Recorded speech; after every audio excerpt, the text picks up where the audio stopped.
First, let me start off by saying the choking game, this is not, remember the era, I suppose this hasn't gone away, but maybe at the turn of the century. How cool is it that we can say that and talk about our lifetime? You should be old enough. Anyway, there was this asphyxiation for sexual arousal piece, this erotic, that's not what this is. This is a different topic entirely. In my mental health counseling work, I've had a couple of kids over 30-some years. It is not, it's easy to imagine it's not all that common, but yet it is.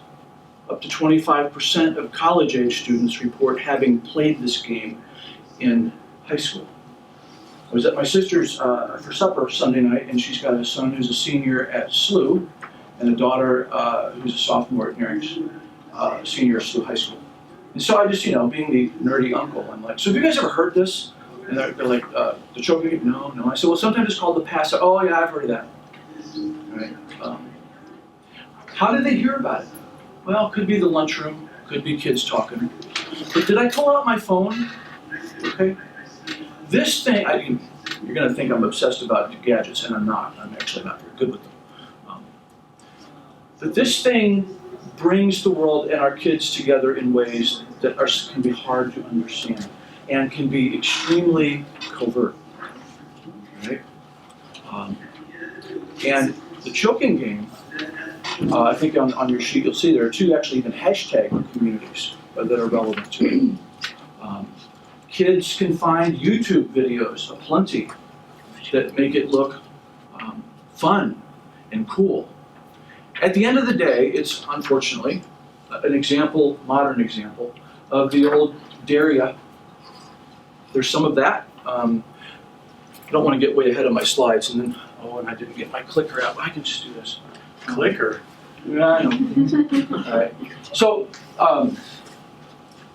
there's so often there's this daring, putting each other up to it. When I said now here, vulnerability equals gullibility. Kids so much anxious to fit in and be a part of things or have something about which they can brag. And that can fuel the interest. The age range is really between, the real vulnerability is between 9 and 16 or so. If you had to guess a gender, which one would it be? Boys. Yes. Are girls immune? Absolutely not. Of course not. But boys, in the drug abuse world, there is this huffing thing that happens, huffing gas and fumes. Who does that? Boys. Okay. Are girls immune? No. But it interferes with the makeup and the perfume, and it's just not doable. Boys are, and I'm a scouter. My son and I were all the way from first grade through, and I love hanging out with boys, and they're goofy. They are drawn to stuff, and this is one where it gets really frightening. 9 to 16 is the range. Age 13, this universe represented in this building is kind of the classic peak. And I have a slide that'll show that in a minute. Two methods, all right? The one is really almost has to be a group method, where you hyperventilate so dramatically and so deeply, and then force yourself to hold, or someone sits on you, a bear hug kind of thing, and forces you to be unable to breathe. All right? Or the one that happens and where death happens is when people do this alone, strangulation, belt, rope, what have you. And again, be 12 or 13, and you saw this on YouTube, or your friends at school talk about it like it's something cool, and you go home and you think you're going to try, and you pass out and are unable, there's no one there to loosen it. Game over. Okay. These fatalities are often attributed to suicide. And once the youngsters pass, there's no way to know, except when you look at the larger life context. These are deaths that seem to happen at no rhyme or reason, and the strangulation is clearly the mechanism. So both of these result in that hypoxia, right, which is the lack of oxygen to the brain, followed by so why do they do this? Well, part of it's cool for whatever, but there's a pursuit of a high, this euphoria when the blood rushes back. How many of you fall asleep on your arm or something at night, right? And you roll over and you feel that like thing. And I'm not sure I'd describe it as euphoric, but that's the comparison. The problem is, though, and I think this is on the next slide. It might be on your fact sheet. No, it's not on the slide. But the problem is that with that rush of blood, that actually can cause seizures, strokes, and once the hypoxia starts, from the moment it starts, brain cell death occurs. Right? So there's no way to do this and not be damaged. So that, and so they're kids, right? And they don't come and ask, do you think I should do this? No. You know, it's again by way of the phone, by way of the lunch table, by way of the universe of youth. There's this blind leading the blind, if you will, kind of thing, and horrible outcomes can happen. So I think what you and I have to be aware of is that this is a thing that goes on in their world, much like other kinds of dares once upon a time that any mom or dad wouldn't have been so excited about either. But again, in the world of internet and further ability for concealment, the risk factors greatly increase. So this is the graph that talks about all these light-colored, it's a percentage of deaths. The light-colored bars are the ones where it's clearly been a suicide by strangulation.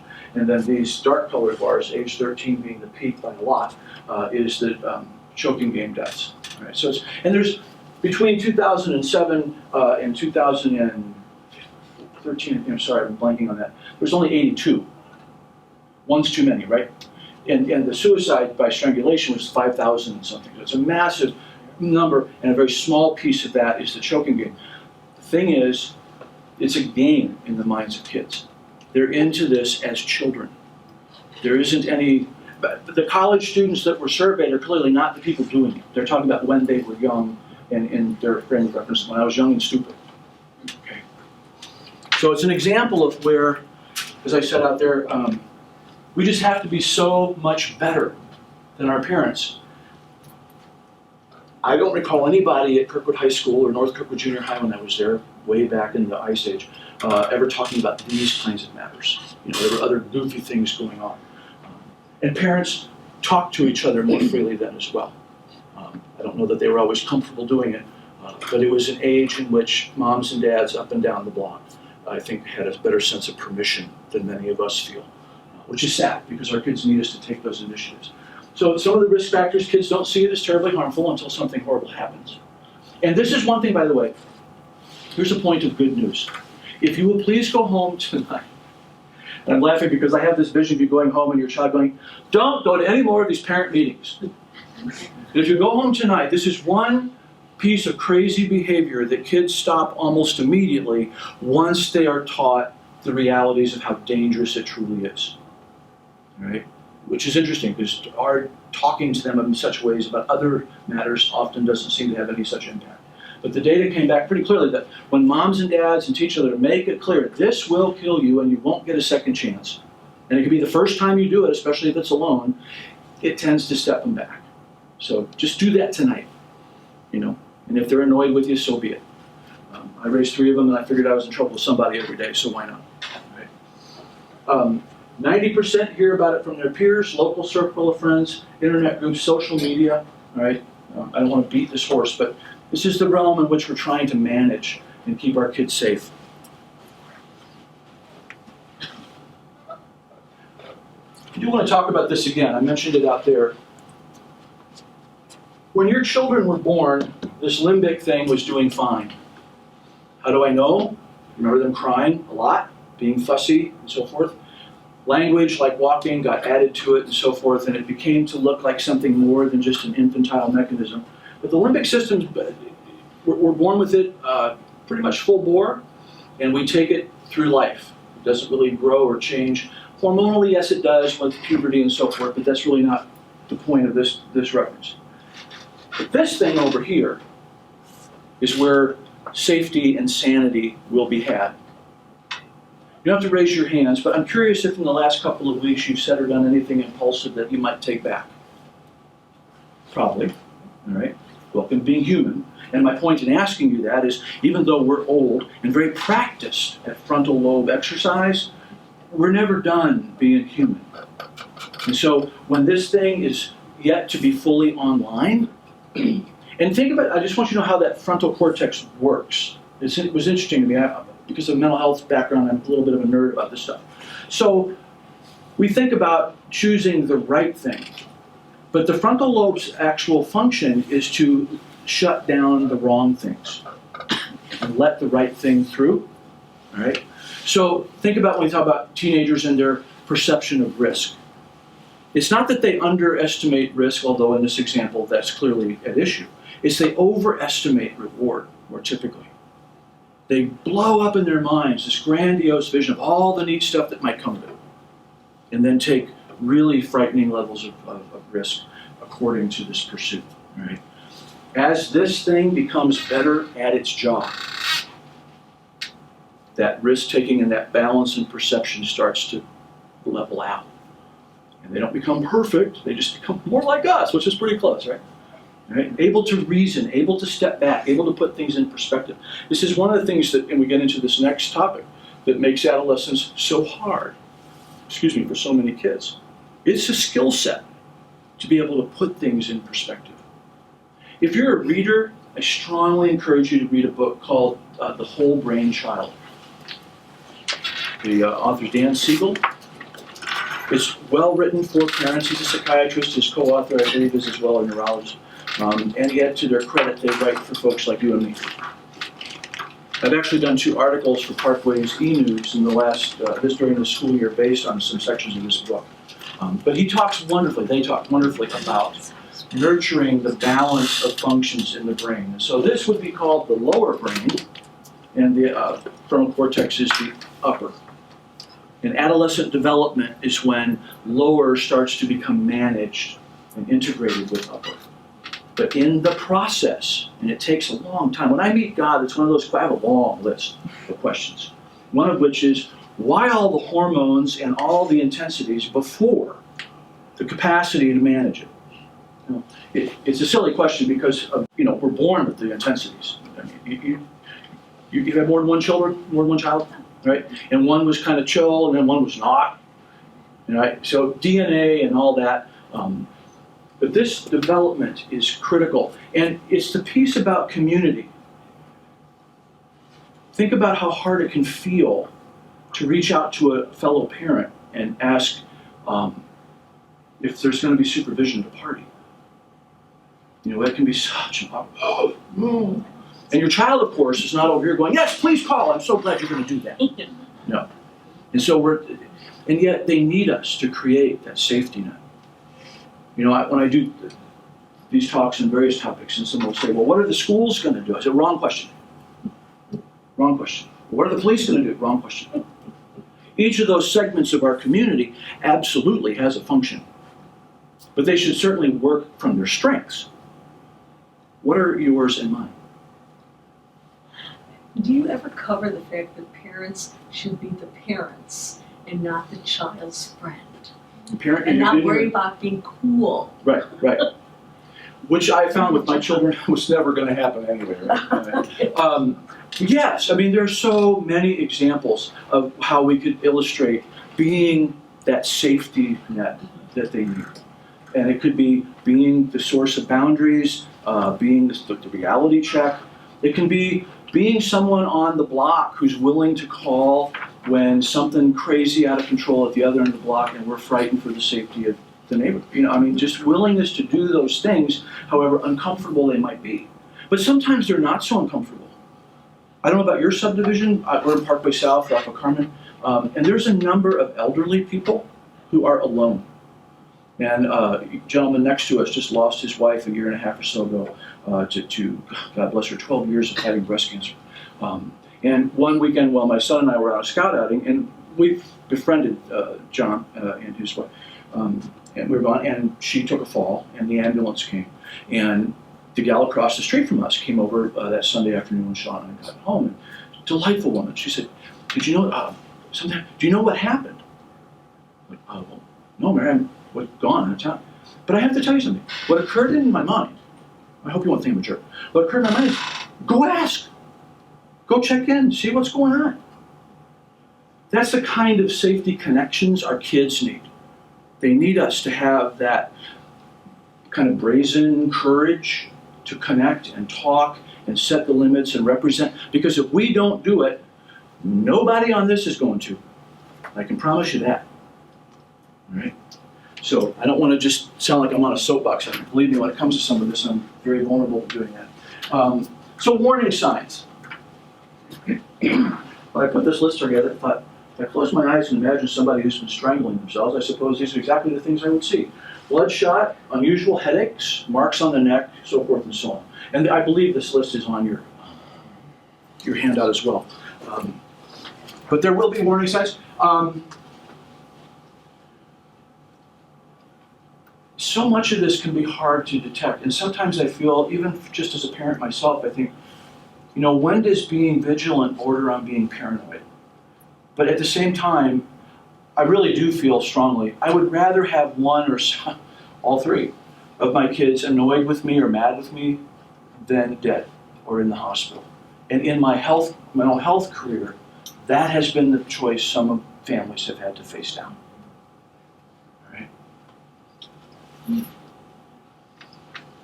So action steps. Remember I said, when you go home tonight, see, we need to talk. Okay? Because I want to make sure you know some things. And if your kids are like mine have been, I don't think you're going to get, thank you, God, I'm so glad you told me. They're going to look at you like I know, I would never do that. Wonderful. Cross it off your list, except, note to self, moms, dads, check back in a week or so and say, I know it was annoying I brought this up, but I just need to know that you got the point. Yes. Right? I can tell you when they reach their 20s, there are times when gratitude happens. Hang on, it's coming. It's true. It's true. Yeah. Confront without shaming. So if you see some of those indications and you think, oh my God, what I mean by not shaming is somebody needs to provide, we need to provide leadership with our kids, okay? And that doesn't tend to come from drama, right? So if you're really frightened at something that you're seeing, it's okay to say that and be very real about that. But don't do it in a way or don't engender a confrontation that disrupts your ability to take care of business. And that business might be seeking a counseling or a mental, most of the time, this horrible game does not reflect some psychopathology. It's a kid being a kid and being gullible and not recognizing the dangers in front of them. And that's that brain and development thing.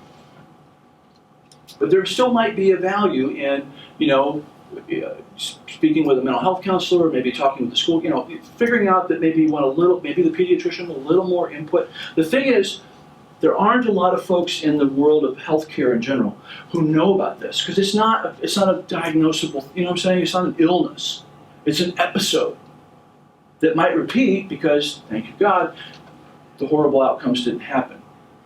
But when they do, and maybe you catch it in time, and so we go to the ER, now it's obvious for what it was. And I will ask you to do this. And I don't know what the parent response would be with this, but if your son or daughter, if you were to have a child, get involved in this, and it was with others, let the other parents know. Let them know. I'm not calling you to poke skunks. I just need you to know that this really dangerous game has been going on, and I think I busted up the group, but I want you to bust it up on your end because these guys need to live to be a ripe old age. And if we leave it up to them, that means they happen.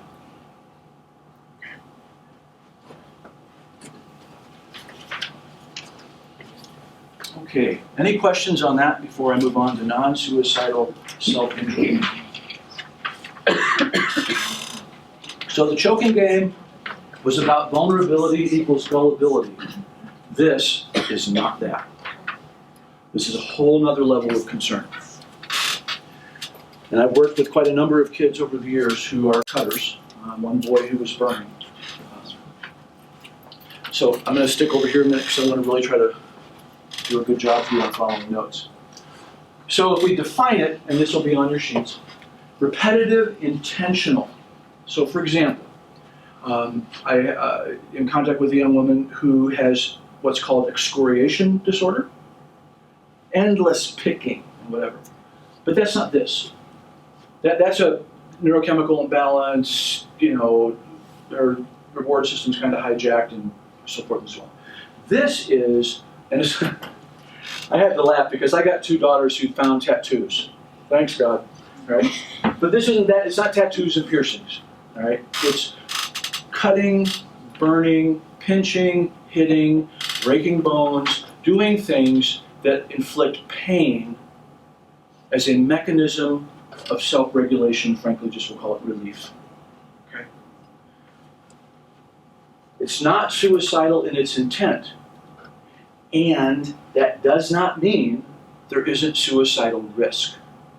These numbers are staggering. The kids typically, but there are adults as well, who do this non-suicidal self-injury are 9 times more at risk for suicide. And I believe 70% of the kids have had at least one serious suicide attempt. So the self-injury behavior we're speaking about, is not in and of itself suicidal, but it correlates strongly, which is the first reason why and possibly the most urgent, we always want to view this behavior as needing further assessment. This isn't something like the choking game. We can have this conversation, we can corral the parents, we can kind of circle the wagons and disrupt the foolishness and move kids forward. This needs help. This is healthcare. Okay?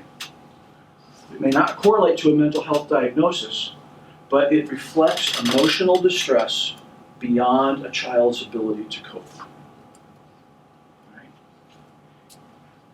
As crazy as it may sound to you, although I don't know how many of you might have some familiarity with these matters, but individuals who self-injure really intend to feel better. This may seem an odd comparison, but it has kind of a masturbatory function. There is this welling of feeling and nowhere to take it, but it's got to get out. And the cutting, the burning, has that releasing kind of quality. All right. I don't say that to justify, I simply try to help you better understand the function that's at hand here. So self-cutting, burning, hitting, I went through those. Up to 25% of teens have engaged in some form of this. Now, some of that's episodic. There may be many kids who, because again, did I mention the internet and the phone? Okay, or other social engagements, are exposed to it. They maybe have a friend or two that they're kind of drawn to, and so they maybe try it, but they move on. It doesn't have the effect, it doesn't grab them the way it will for others. Right? The studies indicate that from a racial standpoint, a gender standpoint, socioeconomic, that there's no stereotype here. Not a real surprise, but it's more visible in girls. Right? It's a little bit like suicide in that sense. Boys have fewer attempts that we know about, but they tend to be more fatal when they do it. Right? So there's a covert piece about boys with this, which makes it harder. There is one group in particular that is significantly higher risk, and that's our sexual gender questioning kids, LGBTQ. There's so much challenge. I've had the privilege of working with groups of these kids in the several years I've been at Parkway leading this coalition. And just the courage, the fortitude they have to try to be a part of the community in some way and participate and make some kind of contribution as well as receive back.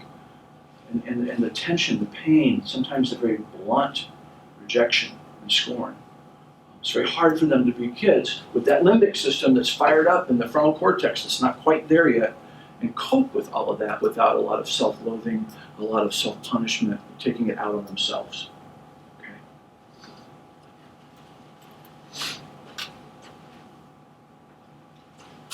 Typically begins in adolescence. It may decrease with age, but I'm going to jump down here to number 6 a minute. The thing is, because of that relief, that self-regulating quality, it can become, as they used to say about cigarettes, habit-forming, habituated, addictive. And so there are many adults who carry on with some version of self-harm, probably more covert than when they were teenagers. But it's become a source of self-regulation. It's a tool. They use it to regulate their intensity in their lives. And that's the real challenge, beyond the fact that it correlates so strongly with risk for suicide. It actually can supplant normal coping skill development. So back up to number 5, teens who self-injure is most often an impulsive thing, except they begin to know that they're going to be coming back to it. They may not know when. So the razor blade, the scissors, whatnot, are kept in a place that others are not likely to find it. And they have arranged their world, often the bedroom door closed is all it takes, to be have sufficient privacy that they can do this and carry on. So it's impulsive and like when it happens, but they arrange for it, if that makes sense. And they use things that you would never believe to come with. You think you could have your house safe, and then they come up with something you would just...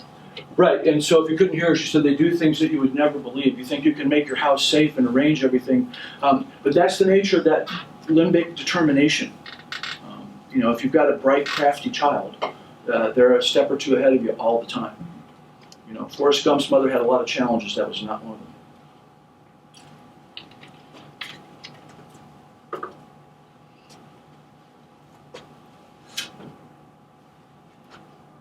Okay, so again, it's self-regulating. It calms intense negative emotions. Or it evokes emotion when they're feeling numb. I don't need to read to you. I talked about stimulate the higher the rush.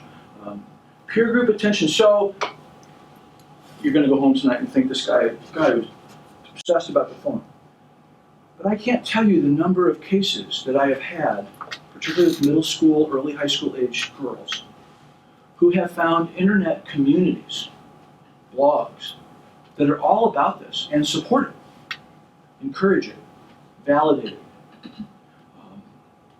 Maybe that makes sense, because I suppose if I'm a teenager and I'm doing these things and I'm getting online, I'm probably not looking for treatment. But I want you to think about that as a parent, because we turn our kids loose with these devices and don't necessarily know how easy it is for them to trip up, fall in their lives, and then find an even darker corner in the virtual world that we just don't ever know about. I don't stand in front of you and say, what you need to do it. I wish the hell I knew. Except I think we have to find ways to be vigilant, stay aware, not be scared of them getting mad and saying, I want to know what you're doing. I want to know about this. I want to,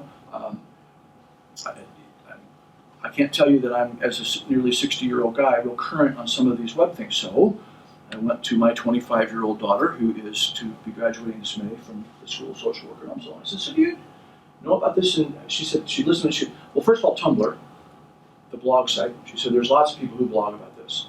And then I didn't write these things down, but there's a Mia Facebook or some. There's a lot of Twitter, a lot of different communities online that she kind of rattled them off. I wish to heck I'd been writing. But I'm just sharing this with you because it was just immediately apparent that in her age range, and she's older than maybe your children, but not that much older. I'm that much older. That she was quite clear. If you want to find it and you want to engage it, it's just a couple of clicks away. And you can even create your own blog and do so anonymously. So again, the point here isn't to be dramatic, but it's just a really frightening thing because these kids really can get hurt. They are high risk for suicide, and they are not, the nature of what's happening and the role that this device, if you will, plays, their development's being skewed. The capacities they need to manage the adult world, which is no easy roadmap on its own, are being skewed as a function of this coping mechanism. The more it takes hold of them, the less of them they will have. Does that make sense? So we talked about this again. I hope I'm not running back. No. So a variety of risk factors for sure. I have 1 minute. Where's my timer? I told you when it went off. Oh yeah. Okay, we're good. Hey, we're on it. Because it's all on your sheets anyway, right? But history of childhood trauma, particularly sexual emotional abuse. If you go out and grab one of the sheets on our Alliance table, when we did our community assessment, what we found is that fewer than 1/3 of the kids in this region, so again, public school, private high school, fewer than 1/3 identify having good, safe communication in their families. About the same number identify having a neighborhood where people pay attention to them. So there are some serious factors at play in our community that makes something like this nightmare all the easier for those high-risk kids to fall into. Right? Let's keep in mind, the vast majority of the kids in our communities are doing fine, and they're thriving and they're going to want to do well. But it's the same communities in which a meaningful portion, not so much. Action steps real quickly, I'll let you go. These are warning signs, they're on your sheet, but if you see these kinds of things, bandages worn frequently, blah, blah, blah, ask. Just ask. Just step forward and ask. Yes, ma'am. Does it start with cutting or something, or would there be like biting your nails? Is Great that a question, sign that great you question. need So to- it can start with cutting, and a lot of that's going to be a function of who influenced the start, right? But the kids I've worked with, it has happened that way. Sometimes it's pinching or scratching that becomes more aggressive, and then they move to a device like a razor blade or a knife. So there can be a buildup, but it can also jump right in. Thank you, guys. Again, I'm sorry to get the last slide, but it's on your sheets. Feel free to contact me. My information's on your handout, and I am available to you as needed.